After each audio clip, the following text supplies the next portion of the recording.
很多人在问呢，说这机油啊能不能混加？我是不是不敢混加？一混加，我这心爱的车是不是会报废呀？好家伙，这一个机油让你说成玄学了。你的车是不是都是烧汽油的呀？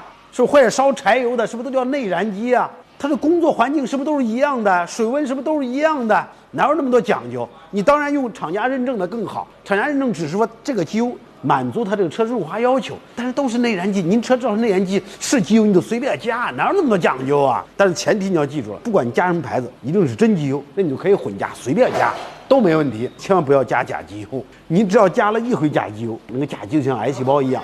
你说我加完之后下回换油它放掉，假机油放掉，不，你放不掉，它就像癌细胞一样，在你车里边已经腐蚀你的车里边，你再加上新机油，它照样会给你腐蚀了。所以呢，假机油加完之后，你的车的油腻会越来越严重，紧接着活塞环就会卡滞，紧接着就会烧机油，紧接着就会拉缸，紧接着会大修。所以前提就是你别加假机油，真机油你随便加，什么牌子什么型号都可以随便加，随便勾兑都没问题。标号什么型号无关紧要，你就记住，只要是真机油，你就随便往你车里招呼，没问题，别听那么多玄学啊。